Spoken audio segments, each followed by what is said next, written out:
Salve, salve, guerreiro concurseiro, salve, guerreira concurseira. O papo de hoje é sobre a curva de esquecimento. O que é a curva do esquecimento e como o Anki pode e irá te ajudar nessa batalha contra as informações que não cabem, que não entram, que não ficam na sua cabeça. É isso que a gente vai ver agora. Se você não me conhece, meu nome é Guilherme Venturim, aqui da SVU Concursos, e eu vou apresentar para vocês também o nosso baralho Anki SVU.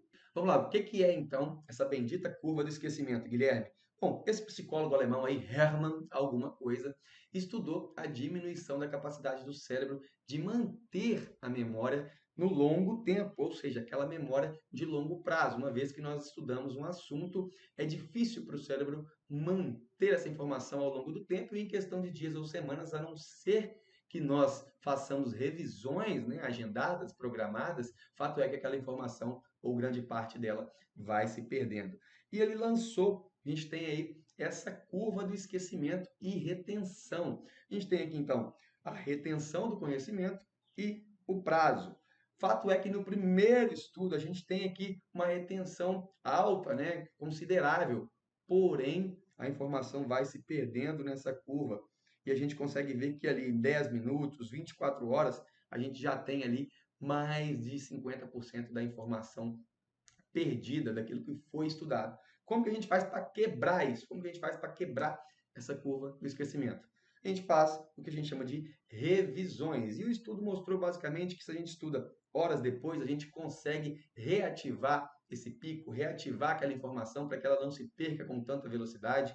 E aí, fazendo as revisões em 24, uma semana, um mês, a gente consegue quebrar a inclinação, né, esse abatimento da curva, para que a memória, então, consiga recordar essa informação, ela consiga ser retida por um período maior de tempo, ou seja, na nossa memória de longo prazo. Então, esse psicólogo, inclusive, ele mostrou que apenas 25% das informações elas são retidas ali em período de 2 dias, ou seja, 24 horas. Mas existem outros estudos que podem dizer que até 90% daquilo que foi estudado em uma semana praticamente pode desaparecer. Como que a gente faz para resolver isso? Bora ver agora. A maneira mais eficiente de quebrar essa curva de esquecimento é com a utilização de flashcards. São cartões simples, pergunta na frente e no verso a gente tem a resposta e o objetivo é olhar para aquilo ali e tentar acertar sem antes ler a resposta. Você pode fazer isso manualmente, mas daria um puta trabalho. É por isso que o Anki é um aplicativo que vai coordenar isso e não só os seus baralhos, não só as suas cartas, mas também suas revisões de acordo com a sua curva de esquecimento. Então, existem informações que eu, Guilherme, retenho com mais facilidade, que eu já sei, porque eu vi na graduação, porque eu já estudei muito. Então, essa informação, para mim, ela não precisa ser recorrente nas minhas revisões, ela pode ser mais espaçada.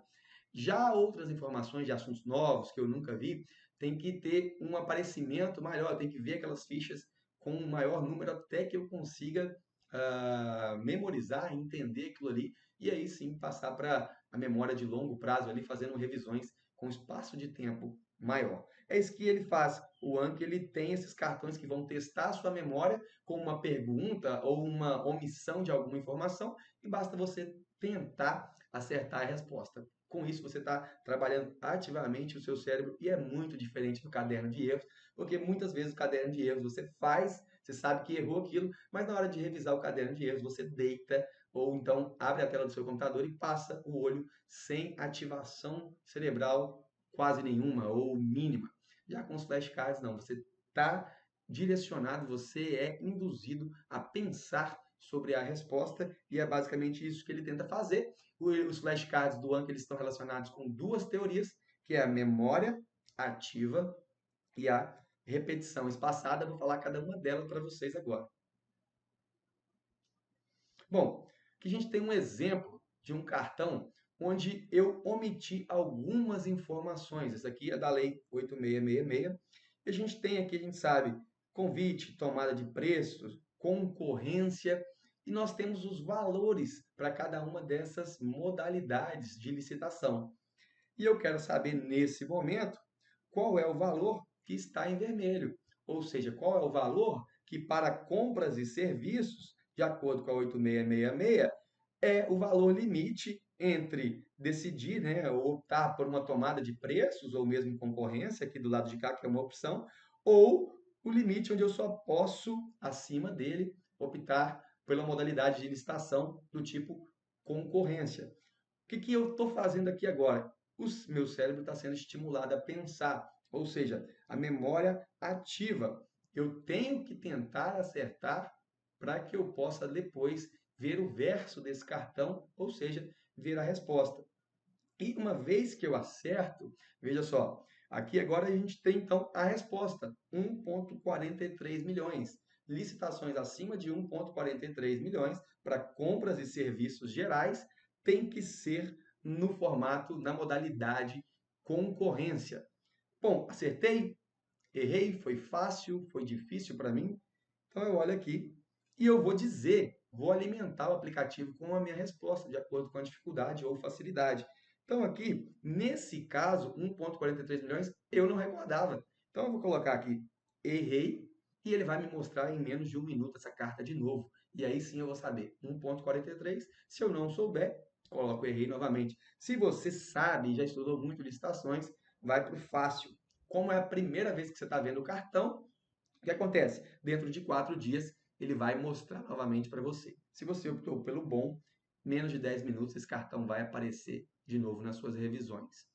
Ou seja, essa é a primeira vez que eu tive contato com esse cartão. Quanto mais contatos eu tenho, mais é variável esse número aqui, esse tempo do espaçamento. Pode ser de 1 mês, pode ser de 15 dias, pode ser de alguns minutos, pode ser de algumas horas, enfim.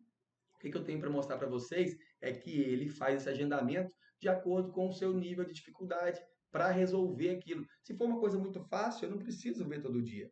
Eu posso simplesmente clicar em fácil e ver esse cartão novamente daqui 4 dias. É isso que a gente chama de repetições espaçadas. Ao invés de você pegar suas fichas, agendar, marcar no diário, marcar não sei aonde, na agenda, o dia de você revisar aquilo. Quando você vai revisar, por exemplo, licitações, tem muita coisa que você sabe de cabeça, já é muito fácil. Tem muita informação que é difícil. Então, ele faz esse agendamento, ele faz essa programação de acordo com a sua curva de esquecimento com relação à informação que ele está tratando. Nesse caso aqui, seria essa informação, mas poderia ser qualquer outra. Basicamente, é isso que o Anki faz, trabalha com a memória ativa e trabalha com as repetições espaçadas. Basicamente é isso que o Anki faz, uma ferramenta sensacional e indispensável hoje para concurseiros de alto nível, para melhorarem o desempenho nas provas com a ativação da memória de longo prazo e também a de curto prazo, por que não? No curto prazo, na semana da prova, a gente pode fazer as revisões de todos os cartões e aí sim utilizar também a memória de curto prazo para tentar resolver questões. 1 ou 2 questões a mais naquela revisão de véspera podem fazer toda a diferença, certamente farão na sua aprovação. Beleza, pessoal? Então, é isso aí, isso eu queria dizer para vocês, espero que tenham gostado e fiquem com Deus sem vacilar. Bora estudar!